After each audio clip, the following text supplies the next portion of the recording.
انت هتنسى نفسك، انت هتطلع فوق وتنسى نفسك من المناظر دي. ايه ده؟ في ايه يا جماعه؟ في ايه يا جماعه؟ بالراحه. بالراحه. صباح الخير عليكم، عاملين ايه؟ يلا بينا نروح برحله جديده ونشوف هنروح فين النهارده.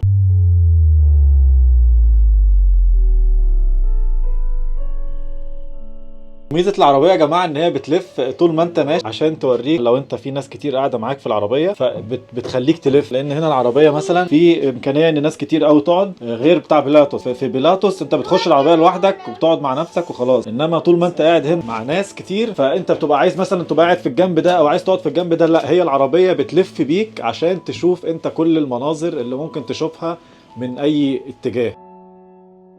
ايه الجمال ده يا جماعه؟ احنا جينا هنا وطلعنا التيكت سعره 30 فرنك عشان تطلع لفوق. العربيه الجميله دي شكلها شيك جدا، قد ايه شكلها جميل والوانها جميله. هنطلع ان شاء الله نلف لفه فوق في الجبل، وبعد كده بننزل. اخر ميعاد للنزول الساعه 5، غير كده هتنزل ماشي على رجلك، فخد بالك. تقدر بقى تأجر عجله من دول، او تقدر ان انت لو معاك اطفال تلعب في المنطقه هنا، او تقدر وانت تطلع فوق في التراس تاخد حاجه تشربها.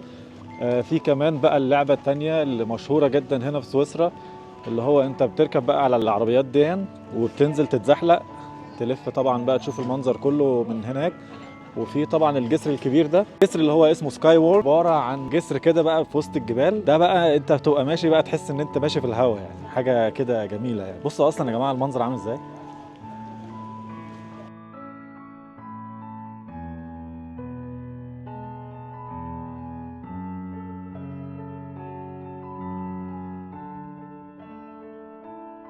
انت هتنسى نفسك، انت هتطلع فوق وتنسى نفسك من المناظر دي. ايه ده؟ في ايه يا جماعه؟ في ايه يا جماعه؟ بالراحه. بالراحه. ازيكم؟ يلا بينا بقى نمشي على المكان ده. والدنيا هتمطر علينا وربنا يستر على الكاميرات. يلا بقى مش مشكلة.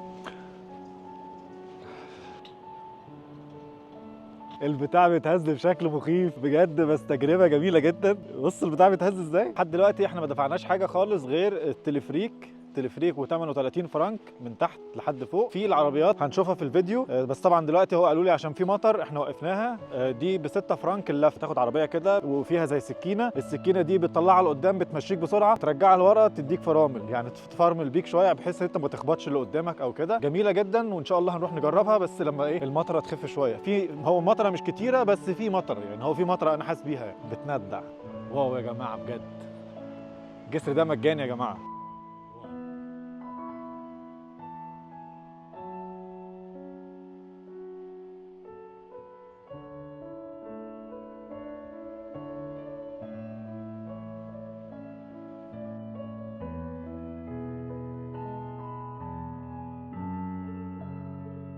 المكان عمال يتهز يا جماعه، المكان بيتهز بشكل مخيف. بيتهز، بص انا مش عارف انتوا شايفين ولا لا، بس بيتهز بشكل مخيف. يعني حاجه كده جميله. يعني لو مش واثق في سويسرا، طبعا الثقه في الله اهم حاجه، ولكن انا لو مش واثق ان سويسرا بتعمل الشغل بتاعها بجوده ذمه، انا اخاف اطلع على المكان زي ده بصراحه. يعني انا عمال اتهز طبعا، والناس اللي ورايا كلها خايفه، بس بصراحه الحمد لله يعني ايه، مش خايف يعني. تجربة جميلة جدا بجد يعني، والأغرب إنه ببلاش.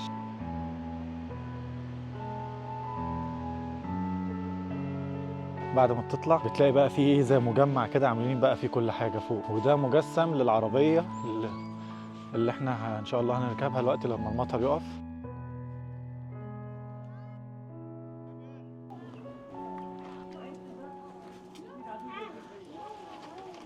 جماعة في سويسرا عندهم ثقافة الجريل موجودة في كل حتة. يعني انت ممكن تطلع تشوي في اي مكان في الجبل، انت مش تجيب حاجة معاك، مش محتاج اي حاجة. هم بيوفروا لك الشواية، بيوفروا لك الخشب، بيوفروا لك كل حاجة.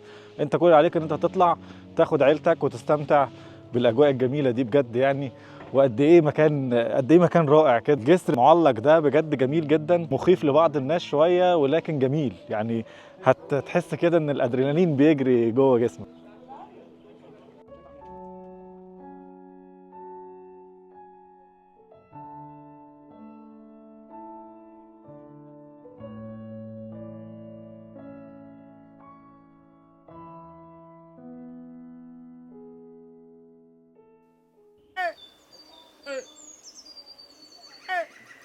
الخير.